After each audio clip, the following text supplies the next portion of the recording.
Baik, Bismillahirrahmanirrahim. Assalamualaikum warahmatullahi wabarakatuh. Selamat malam, teman-teman. Tetap semangat. Kita awali dengan mengucapkan Bismillah. Bismillahirrahmanirrahim. Teman-teman di sini masuk ke sesi 2. Nanti untuk sesi 3-nya kita bicara tentang mikro, tapi tidak tahu ya. Besok aja ya. Soalnya khawatirnya nanti kemalaman. Soalnya Mbak Winda ini besok. Jadi khawatir kecapean nanti. Oke teman-teman, kita fokus ke SKB wawancara. Jadi sekali lagi ada 3 tahapan, CBT, wawancara, dan mikro. Wawancara itu pasti dulu daripada mikro ya. Kalau dulu wawancara mikro di awal baru CBT, sekarang dibalik.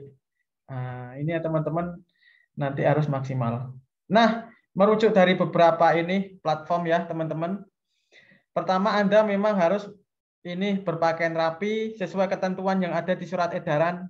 Pakai baju putih-putih, pakai celana-celana, jangan sampai celananya warna-warna atau roknya warna-warna.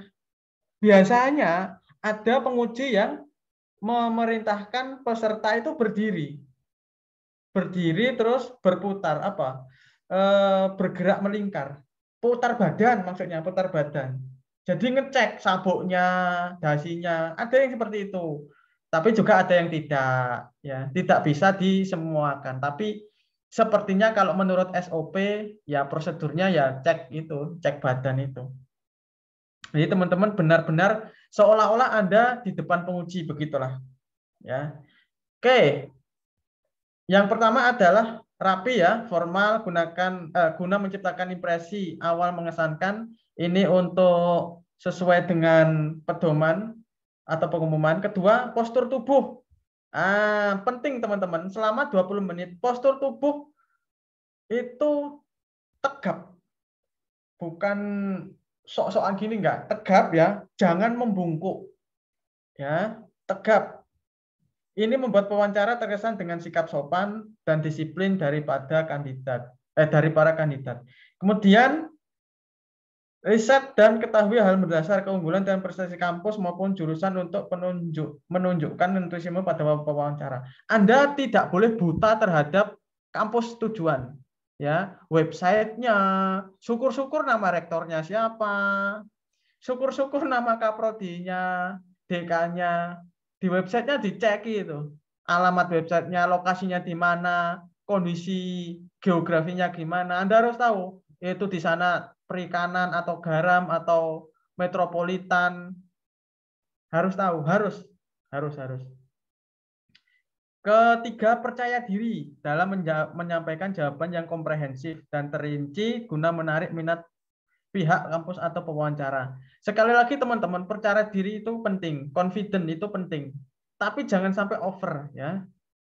Pak, saya itu pernah diundang presiden. Nah, jangan seperti itu. Pokoknya percaya diri, jawab apa adanya dan jangan melebih-lebihkan atau mengurang-urangkan. Contoh, kalau Anda ditanya tentang apa yang telah Anda hasilkan selama periode setelah lulus kuliah misalnya. Oh, saya alhamdulillah Bapak Ibu penguji, saya telah menerbitkan 2 proceeding, 3 artikel jurnal, dan kemudian 1 buku ya dengan judul pengembangan penelitian, misalnya seperti itu. Kemudian 2 proceeding tersebut termuat dalam proceeding Google Scholar, kemudian yang 3 artikel termuat dalam Sintat 3, 4, dan 5 misalnya seperti itu. Jadi sampaikan apa adanya. Jangan terlalu panjang. Ingat pertanyaan ini 20 menit. Jadi jangan terlalu panjang. Usahakan kontak mata ya, eye contact. Anda Mbak Mel ini bagus. Lihat kamera. Jangan mata ini jangan celengean. Sing lirik kanan, lirik ini. Atau istilahnya menunduk ya, menunduk gini misalnya. Nah, atau yang di syuting itu rambutnya gini. Aduh, jangan ya. Soalnya kalau misalnya gini, ya gimana pewawancara itu diabaikan. Padahal kita lihat pewawancara, lihat peserta. Penguji itu lihat peserta. Jangan sampai menunduk kelihatan rambut atau misalnya kerudungnya di zoom gini. Jangan ya. Jadi nanti akan saya sampaikan. Ya, akan saya sampaikan detail nanti. Jadi jangan sampai menunduk, fokus ya, tapi jangan kaku. Relax tapi jangan kaku. Dan 30 cm lah. Wah, sewajarnya itu antara layar dan mata itu 30 cm. Nanti akan ada penjelasannya. Miliki apa ini? 1 atau 2 pertanyaan yang akan diberikan pada pihak kampus menunjukkan bahwa kandidat punya rasa ingin tahu. Ini ya tadi itu yang urusannya biasanya adalah mengapa kami memilih Anda? Apa yang istimewa dari Anda? Apa prestasi Anda? Misalnya seperti itu. Itu beberapa pertanyaan yang biasanya ditanyakan. Ini yang secara khusus ya, teman-teman. Nah, ini untuk yang SKB kemarin, jadi ada ini tebak-tebakan ya. Maksudnya tebak-tebakan itu 5 pertanyaan ya. Ini kan di sini 5 pertanyaan, teman-teman. Semoga bisa ini. Ini ya. Ini 5 pertanyaan soal ya. Ya ini sebenarnya bisa 6, bisa 5, bisa 4. Ya. Bergantung penguji, tapi ya standarnya 5 lah ya. Coba kita lihat yang 2018 tadi. Nah, di sini teman-teman, yang pertama adalah motivasi kerja. Kemudian yang kedua kemampuan berkomunikasi. Motivasi kerja ini urusannya dengan mengapa Anda memilih Unima, UNJ, UNES, UNJ, UPI. Apa motivasinya itu? Oh, saya coba-coba, Pak. Saya mencoba rezeki, jangan seperti itu. Harus punya visi misi. Jangan sampai menjawab, saya coba-coba, Pak. Ya, semoga rezeki. Aduh, itu bahaya ya. Jangan. Harus Anda punya visi misi misalnya. Oh, saya ingin mengembangkan riset yang ada di Universitas Negeri Manado misalnya. Dengan mengangkat kearifan lokal berbasis etnoscience atau mengembangkan sekolah ramah anak, sekolah alam, itu ditulis. Ngerepek nggak apa-apa, ngerepek tapi jangan sampai ketahuan. Ya nggak kira ketahuan lah kalau ngerepek. Ya dikasih di layar lah atau ada asistennya. Nggak apa-apa itu nggak apa-apa. Tapi yang jelas mata itu akan kelihatan kalau peserta ini gupuh atau tenang ya, confused dan sebagainya. 2, kemampuan berkomunikasi. Suaranya harus jelas, jangan nanti akan saya detailkan di bawah. Inisiatif ini hubungannya dengan mencari solusi. Misalnya di kampus itu banyak birokrasi yang tidak jalan. Sistem pengurusan skripsi, pendaftaran skripsi tidak jalan, macet. Sistem evaluasi perkuliahan tidak jalan, tidak ada feedback, tidak ada angket respon atau angket kepuasan mahasiswa. Nah, itu inisiatifnya bagaimana? Biasanya ditanyakan seperti itu. 4, kemampuan bekerja dalam tim. Biasanya Anda akan ditanya, ketika di instansi Anda itu ada semacam permasalahan atau persoalan, misalnya di situ adalah isu tentang kekerasan seksual sekarang. Apa yang akan Anda lakukan? Selaku dosen atau pendidik di instansi yang Anda lamar. Misalnya, kalau jawaban saya misalnya, saya akan membentuk satgas, saya akan melakukan musyawarah hearing, saya akan membentuk pojok perlindungan kaum perempuan. Saya akan meningkatkan kajian tentang gender agar para mahasiswa dan dosen sadar tentang yang dimaksud dengan peran perempuan, ya, batasan-batasan di dalam berkomunikasi dan sebagainya, kemampuan bekerja dalam tim, ya, Anda sharing, kemudian membentuk ketua anggota untuk menyelesaikan masalah, konsolidasi, kemudian kerjasama. Gitu. Nomor 5, pengalaman kerja. Nanti akan saya jelaskan pengalaman kerja, termasuk magang, termasuk ngajar di kampus mana dulunya, biasanya dikejar juga itu. 6, penampilan. Nah, ini yang tadi saya sampaikan ya. Etika sopan santun nanti akan saya sampaikan secara detail. Ini khususnya hard dan soft kompetensi ya. Jadi pewawancara itu ada 2. Pasti ada 2, nggak mungkin 1. Pasti 2. Dua ini bisa saja wakil rektor atau wakil rektor 1, 2, 3. Yang satunya itu biasanya kalau nggak dekan ya wakil dekan, ya pokoknya yang ditunjuk lah. Tidak tentu, per kampus itu tidak tentu.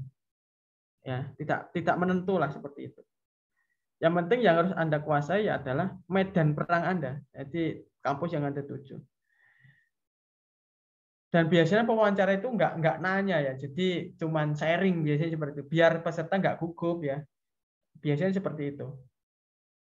Ini pewawancara biasanya memperkenalkan diri sih sebenarnya di awal itu.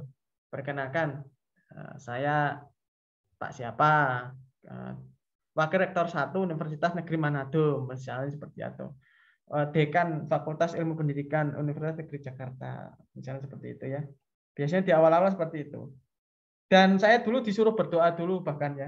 Jadi membangun iklim yang soft. Nah, ini untuk teknis ya, yang 2018 sama ini. Jadi di pool jumlah ya. Pewawancara satu berapa, pewawancara berapa di jumlah. Ini yang saya tampilkan tadi. Jadi 20% wawancara, 20% mikro ya. Usahakan jangan sampai meremehkan ya. Wawancara itu besar 20% ya. 20%. Dan mikronya juga di sini adalah 20% ya, teman-teman. Terus skor ambang batas ini saya enggak tahu kok bisa 12 dari mana. Padahal soalnya 5, enggak tahu ini maksudnya 12. Soalnya begini, teman-teman. 12 ini rentangnya itu seperti ini yang ini. Nah, ini yang B. Jadi ada rentangnya, teman-teman. Ada rentangnya. Nah, rentangnya itu saya enggak tahu. Jelas penguji itu punya SOP nanti. Nah, makanya di sini skornya 12. Ini mana? Nah, ini. Ya, coba. Nah, ini. Skor ambang batas 12. Passing grade. Ya, begitulah, teman-teman. Ini yang teknis ya. Kita masuk ke teknis sekarang. Teman-teman, pertanyaan dalam sesi wawancara itu kurang lebih 5 ya. Saya jelaskan. Yang pertama adalah coba perkenalkan diri Anda. Nah, begitu biasanya ya. Wes sampaikan, perkenalkan, mohon izin Bapak Ibu ya. Jadi harus menyampaikan dulu, jangan langsung perkenalkan. Nama saya Ahmad Sudi Pratikno. Saya lahir jangan pintu. Ya, misalnya salam dulu. Assalamualaikum warahmatullahi wabarakatuh. Terima kasih Bapak Ibu penguji yang saya hormati. Mohon izin untuk saya memperkenalkan diri kepada Bapak dan Ibu penguji. Perkenalkan, nama saya Ahmad Sudi Pratikno. Saya lahir di Kabupaten Jember pada tanggal 9 Februari 1994.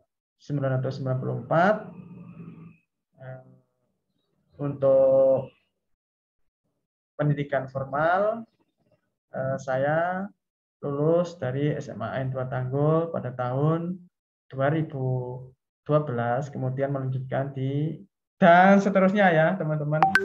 Tapi jangan terlalu panjang sampai ke hobi, kebiasaan. Ya, perkenalkan diri Anda itu maksudnya ya paling enggak ada nama, tempat tanggal lahir, lulusan, ya, profil pendidikan. Intinya di CV itu, perkenalan diri Anda itu di CV. Tapi jangan dibaca semuanya. Enggak cukup waktunya ya.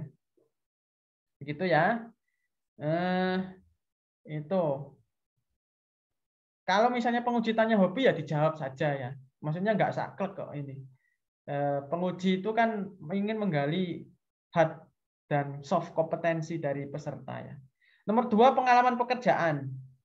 Kalau Anda sekali lagi, kalau Anda kerja di SD ya, usahakan ya cerita di SD nggak apa-apa. Tapi cerita juga tentang pengalaman mengajar di kampus. Ya, teman-teman di sini cerita aja di SD nggak apa-apa. Tapi ya juga pernah magang. Ya Bapak Ibu penguji yang saya hormati, saya pernah magang atau ikut PLP, PPL di Universitas Islam Negeri Sunan Kalijaga, Yogyakarta misalnya. Jadi Anda punya pengalaman di pendidikan tinggi. Tidak hanya jenjang, misalnya kalau PGSD, kalau di biologi di SMP dan sebagainya. Tapi juga pernah magang, praktek, penelitian dan sebagainya. Saya pernah di bimbel, saya pernah di lembaga ini, sampaikan aja itu. Ya. Tapi jangan berbohong, pasti ketahuan kalau berbohong. Nah, biasanya bahkan dulu ada penguji yang dari psikologi, yang khusus menguji dari ranah psikologi, ada seperti itu. Pengalaman organisasi, oh saya pernah ikut HMP, saya pernah ikut PMII, IPPNU, saya pernah ikut IMM, ya teman-teman semua, monggo itu bisa dimaksimalkan, ya. Pengalaman organisasi sampaikan, baik itu dalam masyarakat, kampus, maupun di institusi resmi, OSIS, kok OSIS ya, organisasi maksudnya sudah lulus ya. Jangan SMP sampaikan. Oh, ini kan kerja. Masa pengalaman organisasi SMP. Ya paling tidak ya SMA atau S1 lah ya, atau S1 S2 lah paling tidak. Ya seperti itu pengalaman organisasinya. Monggo disampaikan aja. Saya ikut pencaksilat, saya ikut merpati putih, monggo ya. Pengalaman kegiatan sosial. Oh, saya ikut bakso, saya ikut membantu penggalangan dana di Gunung Semeru misalnya. Sampaikan aja itu. Saya pernah ikut pengabdian masyarakat di Desa Sumber Baru misalnya, Kabupaten Jember dan sebagainya ya, dan sebagainya teman-teman semua. Ketiga, apa yang telah Anda hasilkan? Nah, ini penting teman-teman. Nanti akan saya sampaikan. Apa yang telah Anda hasilkan? Prestasi apa yang telah Anda raih? Saya juara 1 Olimpiade Nasional. Saya ya tadi itu mempublikasikan 2 proceeding, 3 artikel jurnal, dan 1 buku pengembangan penelitian misalnya. Ya, di situ sampaikan aja. Syukur-syukur karya Anda sudah ada di Google Scholar maupun ResearchGate. Nah, kalau sudah ada itu tinggal membacanya. Bahkan biasanya penguji itu sudah menelusuri jauh-jauh hari biasanya untuk melihat track record. Hasil kinerja, oh saya telah menghasilkan teori, konsep, sudah punya HKI. Nah, saya pun sudah punya paten 3 dengan nomor sekian, sampaikan aja itu. Dan itu tulis aja di CV. Nah, karya tulis maupun non tulis ya sampaikan aja. Jadi teman-teman semua, CV itu fungsinya adalah ya kerpean kita ya, biar kita nggak lupa.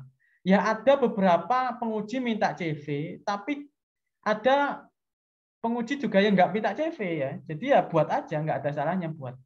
Dan biasanya penguji itu kalau lihat CV ya nggak ngirim gitu, maksudnya coba kirim ke email saya, nggak gitu juga ya. Biasanya kalau misalnya tampilkan CV Anda misalnya, sampaikan riwayat hidup Anda misalnya.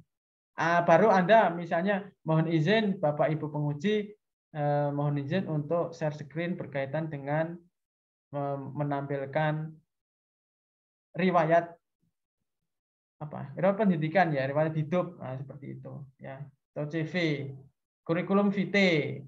Nah, baru seperti itu. Jadi ada permohonan izin dulu, ada biasanya diperintahkan untuk share screen dulu. Begitu. 4. Potensi yang Anda kembangkan di instansi tujuan tempat kerja. Ingat itu ya. Kalau di Manado apa potensinya? Hutan, laut, harus tahu itu. Ekosistem hayati, kampus di situ, kampus negerinya ada berapa, mengapa memilih Universitas Negeri Manado, Universitas Negeri Jakarta, kan ada UIN Syarif Hidayatullah, ada UI misalnya. Kenapa kok harus NJ? Apa alasan Anda? Misalnya seperti itu penguji biasanya. Ada yang biasanya simple ya. Kenapa Anda memilih UNJ? Kenapa Anda memilih UNS misalnya? Nah, itu Anda harus tahu potensi di situ. Oh, karena saya ingin mengembangkan riset saya, mengembangkan penelitian saya, mengembangkan keilmuan saya berkaitan dengan biologi anatomi misalnya, atau berkaitan dengan pendidikan sekolah dasar, terutama di dalam pemberdayaan anak-anak jalanan yang ada di perkotaan, membentuk sekolah anak, sekolah ramah anak, membentuk taman baca, taman belajar, ya. Itu harus Anda ini planning di list dulu, ya. Kalau di situ daerahnya hutan, gunung, potensinya apa? Kakao, sawit, silakan di situ. Kalau saya dulu jawabnya ya rodok ngawur ya. Mau pariwisata, garam, terus sorghum, gandum, ya padahal juga nggak ada beberapa. Pokoknya jawab itu. Saya juga salah hasilnya. Jangan sampai overconfident karena kalau orang ngawur itu pasti kelihatan. Masa ada di Madura itu sorghum, gandum, ya nggak kira ada kan gitu. Pasti diketawain hasilnya. Ya, jadi Anda harus berhati-hati. Jangan sampai mengulang kesalahan yang sama. Ya, Anda harus memetakan. Potensi ini tidak hanya alam ya, tidak hanya geografi, tapi juga potensi dari universitas. Jadi begini, Anda juga harus memetakan universitas yang Anda tuju itu menonjolnya ke apa? Misalnya kalau UI kan ke psikologinya, ke kedokterannya. Kalau UGM ke psikolog, ke ini filsafatnya.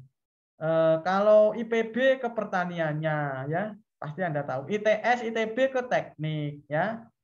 UNESA itu ke pendidikan. Anda harus tahu, jangan sampai buta. Ini bahaya. Nomor 5. Isu radikalisme biasanya hubungannya dengan ekstremis, ya, anti Pancasila, ya. Anda ditanya nanti bagaimana jika di instansi Anda itu muncul benih-benih radikalisme? Apa yang akan Anda lakukan? Berikan pendapat Anda. Apa upaya solutif yang dapat Anda laksanakan? Ini bocoran jawaban saya. Usahakan kalau Anda itu punya upaya solutif, libatkanlah tim, ya. Musyawarah tim persuasi. Jangan langsung begini jawabnya. Saya langsung basmi itu, Pak. Radikalisme langsung sampai akar-akarnya. Kalau bisa saya eksekusi sendiri. Itu bahaya ya. Bisa saja langsung nol nilainya itu. Jangan menjawab seperti itu. Jadi pakai musyawarah dulu, persuasi dulu, hearing dulu, rapat dulu, follow up dulu, diskusi, ya. Pendekatan kekeluargaan, dianalisis dulu, bertahap.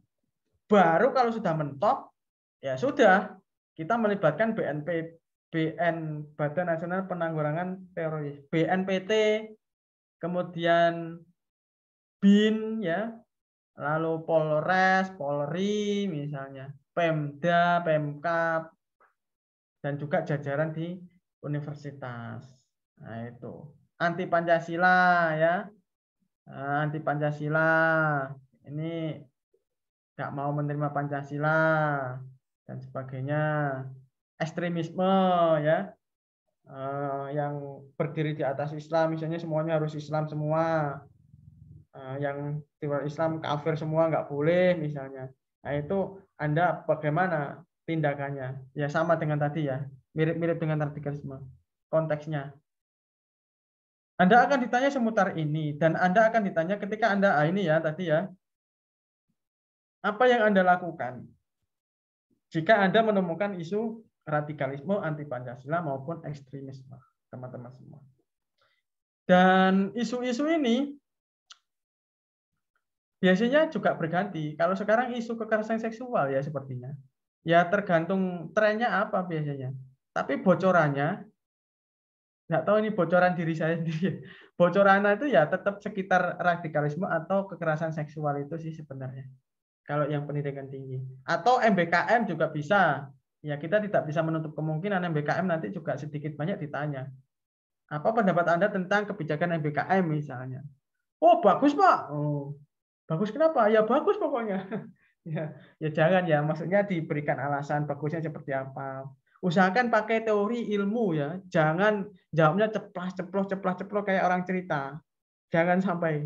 Ini bukan diskusi ya, ini wawancara. Jadi penguji itu ingin menggali kompetensi Anda. Ya. Harus santai ya, pelan, soft dan sebagainya. Oke, tips dalam mengikuti SKB wawancara ya. Ini tadi yang pertama penting. Siapkan infrastruktur dengan baik, laptop, HP ya, tethering. HP harus dibawa, jaga-jaga kalau pemadaman lampu atau wifi-nya mati atau apa, kabelnya, chargernya jangan sampai ketinggalan. Ya meskipun Anda tidak antigen atau swab kan penting ini charger ya, baterainya ngedrop dan sebagainya. Dan usahakan cari tempat yang agak tenang lah. Atau tenang, jangan di orang yang nikahan itu yang dangdutan atau di pinggir pasar. Jangan. Atau bunyi motor, wer gitu. Kan biasanya ada. Masuk mic ya, suara-suara bocor itu ya, teman-teman. Pakai voice reduction apa-apa namanya itu. Kalau perlu ya beli mic atau headset, nggak apa-apa lah. Karena mendadak ini. Ya seadanya, tapi ya usahakan bagus lah gitu. Install Zoom ya, Zoom jangan sampai lupa update-update-nya ya. Kalau nggak bisa pinjam laptop. 2, usahakan cari WiFi dan tempat tenang ya. Itu tadi ya, WiFi digunakan agar HP tidak panas. Kalau biasanya kalau pakai HP ini saya pakai HP panas biasanya HP-nya. Dan ini teman-teman, usahakan apa namanya apa ya? Kalau bisa di sekolahan ya di sekolahan sih. Kalau enggak ya enggak apa-apa. Di kampus juga enggak apa-apa. Di rumah kamar juga enggak apa-apa. Tadi Mbak Winda tanya tentang background ya. Background sebenarnya kalau saya dulu backgroundnya asli. Saya kan di sekolahan, di kelas itu. Ngampung maksudnya. Ya enggak apa-apa sih sebenarnya. Monggo aja. Jadi pakai virtual atau background biasa. Enggak apa-apa sih sebenarnya. Tapi usahakan tanya dulu panitia. Biasanya ada yang panitia nggak boleh, ada yang boleh. Ya kalau masalah pengurangan nilai saya juga kurang tahu ya background itu. Tapi yang jelas kalau menurut saya nggak apa-apa sih sebenarnya, nggak masalah juga. Itu teman-teman. Lalu tadi ya kamera jangan sampai mirror ya, tangannya tangan kanan gitu jangan sampai mirror ya. Tangan kanan ya tangan kanan nanti lihatnya di layar, jangan sampai mirror. Nomor 3, siapkan spidol kecil warna hitam. Ini untuk mencatat apa kemarin ya saya itu? Mencatat token kalau nggak salah. Oh, ini untuk mencatat token teman-teman. Jadi begini ya. Sekarang kan nggak ada yang namanya calo ya. Kenapa? Karena ada token ya. Jadi Anda siapkan spidol kecil warna hitam, 1 kertas HVS kosong, 1 pulpen. Bila perlu bawa sisir untuk merapikan rambut. Ya ini untuk yang laki-laki ya. Soalnya biasanya atau kenapa kena angin, kena helm dan sebagainya. Penting ini teman-teman. Karena kerapian itu juga dipandang, kelihatan oh ini kerudungnya miring, dasinya miring atau wajahnya itu kusam misalnya, lupa mandi, bangunnya kesiangan misalnya. Kelihatan teman-teman ya. Freshnya itu kelihatan. Dan ini usahakan pencahayaan ya, lightning, jangan di tempat-tempat gelap ataupun di pojok-pojokan misalnya yang gelap-gelap jangan. Tirai-tirai dibuka aja atau pakai lampu nggak apa-apa. Yang penting wajah kelihatan teman-teman. Itu nanti akan diminta Anda menuliskan token ya oleh panitia dan diserahkan kepada penguji. Penguji itu untuk mengentri nilai Anda menggunakan token itu. Makanya calo itu nggak bisa sebenarnya. Ya sudah nggak ada sekarang. Zamannya sudah berkembang. Nggak bisa. Nomor 4, siapkan PPT untuk mikro. Ini yang saya pengalaman saya. Jadi siapkan aja. Biasanya ditanya ini. Pewawancara itu untuk biasanya menanyakan kesiapan peserta. Coba Bapak Ibu besok rencana mau mengajar apa? Oh ini Bapak mohon izin menampilkan sekilas atau misalnya mohon izin untuk menyampaikan judul PowerPoint. Oh, saya akan mengajar penelitian tindakan kelas. Oh, saya akan mengajar pengembangan peserta didik. Jangan sampai lupa, bahaya. 5 buat CV yang sangat menarik. Ya tadi ya. Atau nanti saya kirimkan yang Word, Mbak Winda tadi saya kirim di Word ya. Novoresume itu premium ya ternyata. Saya juga baru tahu. Dulu itu saya kayaknya bisa buat. Ternyata premium. Nanti saya kirim ya. Untuk diedit ya. Diedit aja. Nomor 6, buat akun Google Scholar. Wajib ini sebenarnya. Tapi ya enggak tahu telat apa enggak ini. Sebenarnya untuk ini sih, untuk penguji itu mencari tahu. Nah, kalau kita mengetik nama kita di Google itu munculnya apa aja gitu kan. Jadi terlacak semua sekarang kan sebenarnya. Ya Google Scholar, ResearchGate maupun ORCID. Tutorialnya di YouTube, di Google, di YouTube banyak ya.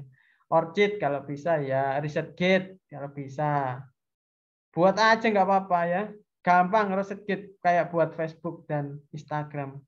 Gampang. Kalau Google Scholar pakai akun, biasanya nggak mau kalau Gmail, pakai email kampus yang awal aja, email mahasiswa itu aja nggak apa-apa. @student kalau saya dulu gitu, sementara. Yang penting resmi. 7, banyakin publikasi. Nanti akan saya sharing sebentar untuk OSF Preprint, kemudian Zenodo, dan beberapa platform preprint banyak sebenarnya.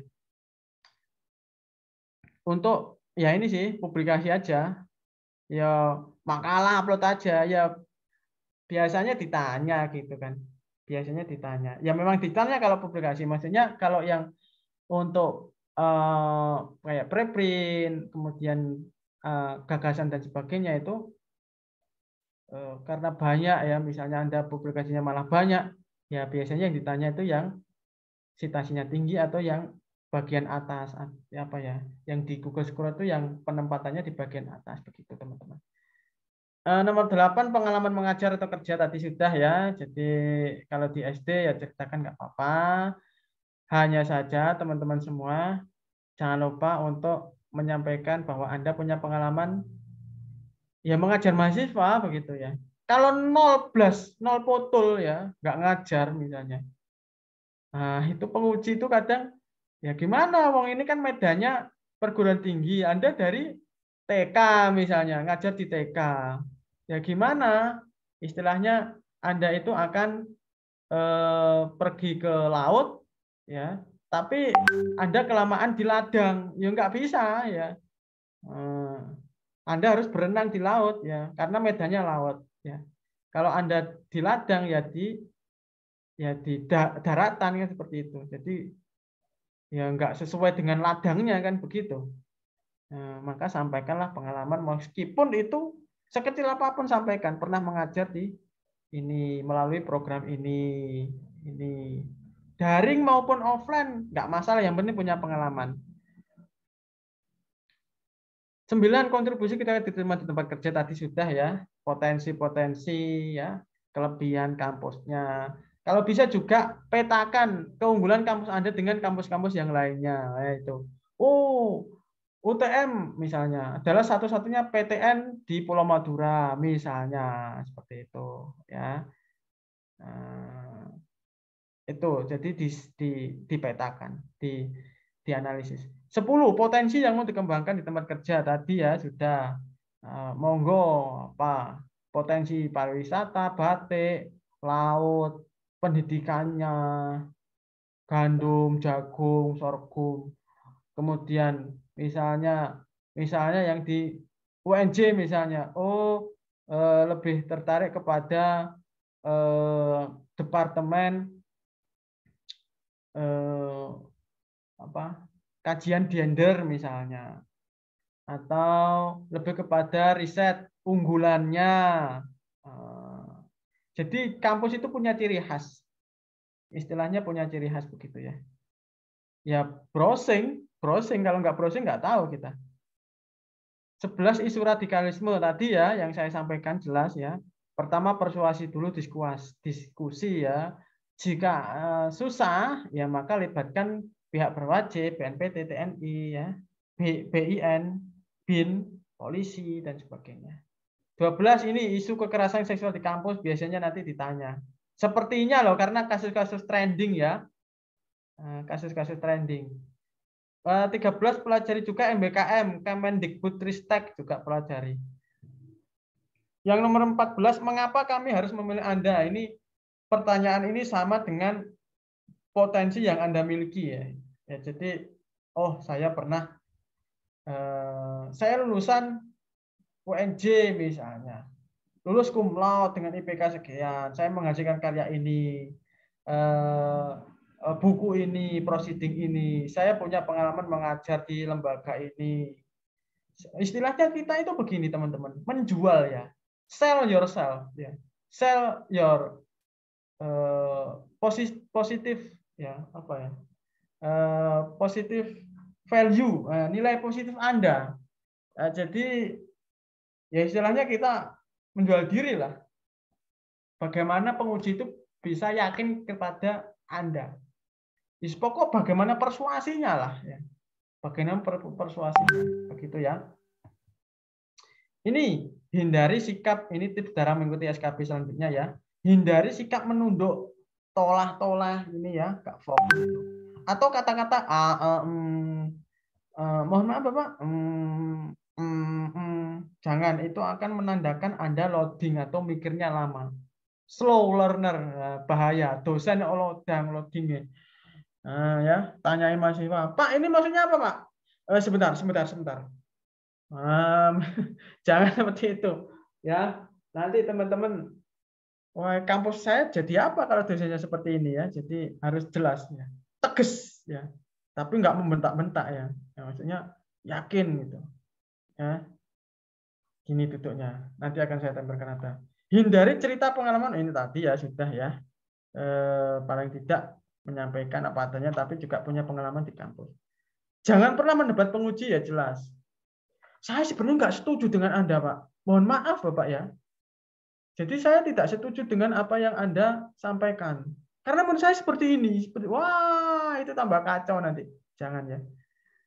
Ya, iya Bapak, mohon maaf. Ya, mohon izin, terima kasih. Jangan lupa ya, mohon maaf, mohon izin, dan ini ya, terima kasih. Nah, itu dibanyak-banyakin ya. Sikap harus tenang, jangan gegabah, grogi, tergesa-gesa, apalagi berkeringat. Terus itu jangan sampai ya, jangan sampai. Dan juga jangan overconfident. Ngomong kemana-mana. Saya pernah penelitian di sini. Jadi 20 menit itu hanya habis satu pertanyaan. Ini sudah kelihatan ini. Over ya, jangan ya. 20. Eye contact ya. Eye contact itu tatapan mata. Ke kamera atau ke layar ya. Mandang. Kalau Anda mau ngerpek misalnya, ya kertasnya dicepet di bawah laptop kan bisa. Atau ditaruh layar sini. Nggak kelihatan ya. Nggak kelihatan. Ya. Ya, tapi kalau berani ya. Tapi ya kalau nganu ya nggak usah lah ya. Ini juga istilahnya profesinya bukan tes tulis kan ya. Ngapain ngerpek kalau kita hafal karya kita kan begitu. Jangan suka memotong pembicaraan misalnya. Apabila Anda diterima, mohon maaf, misalnya dipotong, di-cut, jangan. Apalagi yang bicara adalah penguji ya, belum selesai ngomong di-cut, jangan. 22, jangan mudah terprovokasi dan justifikasi. Apakah Anda yakin Unima itu loh di Sulawesi Utara? Apakah Anda itu, ini dulu pengalamannya ada. Apakah Anda dibolehkan oleh orang tua? Anda sudah menikah belum? Biasanya tanya gitu. Apakah nanti benar akan mau tinggal di Manado? Iya Pak, benar. Oh, saya nggak yakin. Ya, biasanya seperti itu. Kamu asalnya mana? Surabaya, Pak. Loh, kan Surabaya banyak kampus. Kenapa kamu kok jauh-jauh ke Manado? Wah, itu gimana? Itu harus tricky ya. Win-win solution. Jadi sampaikan, Unima ini punya potensi riset yang bagus. Wah, pokoknya bagus-bagus lah. Ini punya kajian gender, kajian feminisme. Ini punya lab school. Mbak Winda misalnya. Loh, Anda aslinya mana Kediri? Loh, kan di situ banyak kampus, ada UNY, ada UNS, UNESA, UM ya. Kenapa jauh-jauh di Jakarta? Jakarta lo macet. Apa yang Anda cari? Wah, kalau begitu Anda jangan sampai mati kutu. Wes, ini bahaya. Mati kutu diem. Oh iya Bapak, gimana ya? Aduh, kalau situ sudah wes alamat itu wes. Jangan sampai seperti itu ya. Itu penguji juga ada yang memprovokasi. Tapi Anda jangan sampai terpancing. Saya ingin meningkatkan kemampuan saya dengan memperluas relasi, hubungan kerja, ya, memperluas kajian kompetensi saya, memperluas jangkauan jenjang karir saya, melebarkan atau meningkatkan kesempatan di dalam melakukan riset. Karena pengalaman saya di kampus sebelumnya atau di SD, kami tidak bisa melakukan riset karena tidak ada hibah dari pemerintah dan sebagainya. Begitu teman-teman ya. Jadi misalnya Mas Udin, kenapa kok jauh-jauh di Padang? Anda itu dari Jawa Timur, banyak kamu di situ. Kenapa? Anda itu capek-capek ke sini kan gitu. Jawabnya harus, wah ya harus teori ya, harus logika ya, harus menggunakan ya objektivitas kenyataan ya. Jangan sampai oh iya Pak, kenapa ya Pak ya? Jangan ya. Jadi Anda harus punya jawaban. 23. Awali segala pemilihan dengan kata mohon izin atau kata-kata lain yang sopan ya. Mohon izin, mohon maaf Bapak, mohon izin, terima kasih banyak. Ya Bapak, baik. Kalau bisa sambil menunduk gini atau ya cukup ya Bapak, baik. Jangan seperti itu. Tapi tetap tegap. Jangan membusungkan dada gini. Ya Bapak, oh, ya. Harus tegap gini, tegap. Kursinya usahakan ada sendenannya tapi ya. Jangan kursi yang kursi yang enggak ada sendenannya itu khawatir geblak nanti Anda. Jangan ya. Jadi harus ada sendenannya, sandarannya maksudnya. Ya. Gitu teman-teman. Nah, ini untuk tata cara duduk saat wawancara. Di sini teman-teman terlihat yang paling benar adalah yang gambar 1, lihat laser ya ini, dan gambar 2. Jadi usahakan pandangan mata dengan layar laptop itu 30 cm ya. Dan posisi tubuh 90 derajat dari posisi kursi. Dan kaki jangan egrang namanya. Jangan menyilangkan kaki. Ya kakinya duduk sejajar aja, diletakkan sejajar aja. Boleh tegap, boleh agak ke depan.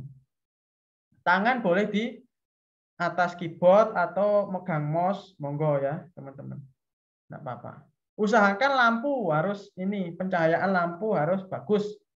Jangan sampai lampunya atau gelap di situ, mendung misalnya. Lampu bahaya ini ya. 90 derajat 30 cm ya. Sisir ya, sisir yang laki-laki. Sisir rambut ya, jangan lupa. Kalau wangi-wangian nggak perlu, nggak penting itu, nggak kira tahu. Sisir yang penting. Badan tegap benar tadi. 2, tidak membusungkan dada. Misalnya gini. Dan juga tidak menunduk ini loh, yang nomor 3 ini. Ini kan menunduk. Menunduk itu menunjukkan lesu, tidak semangat dan nggak serius ya. Itu dari gestur tubuh sudah kelihatan. Oh, ini pesertanya sudah nggak serius ini. Misalnya, saingan saya berat-berat Pak, skornya itu sampai 700 misalnya. Atau saya gini aja lah, ditanya apa adanya. Jangan ya, tetap tegap, tapi ya jangan membungkuk. Ya biasa aja lah, tegap gimana lah Anda kan tahu. Tidak bungkuk. Nomor 4, tangan di atas paha tadi ya, boleh memegang mouse atau laptop. Posisi kasih sejajar dengan bahu, tidak menyilangkan kaki. Ya, usahakan tidak menyilangkan kaki. Ini untuk linknya OSF kalau Anda mau buat silakan. Terus Zenodo juga bisa, Zenodo untuk upload artikel yang mendadak. Silakan teman-teman di osf.io buat akun seperti akun Facebook, akun Instagram, masukkan email begitu ya. Biasalah. Lalu Zenodo ini juga bisa, teman-teman semua. Dan jangan lupa tadi Google Scholar, ResearchGate, ya minimal 2 itulah. ORCID itu nggak apa-apa kalau nggak ada. Kalau bisa ya ada, kalau nggak bisa yang tidak apa-apa. Yang penting ada Google Scholar dan ResearchGate itu. Karena itu adalah untuk promosi Anda lah istilahnya. Misalnya kalau penguji itu mengetikkan nama lengkap Anda di Google, minimal muncullah apa namanya, artikelnya, profilnya, dan sebagainya. Nah, itu teman-teman, kisarannya seperti itu. Silahkan teman-teman mengecek email dan sebagainya untuk ini apa namanya, link Zoom-nya ya. Biasanya H-1 atau malam ini, biasanya malam ini, kadang yang mau malam banget bisa juga. Nah, itu teman-teman sharing kita cicil ya. Sekarang wawancara, besok insya Allah kalau bisa yang mikro. Semoga ini ada jeda. Nah, jam 9 kecapean nanti teman-teman semua.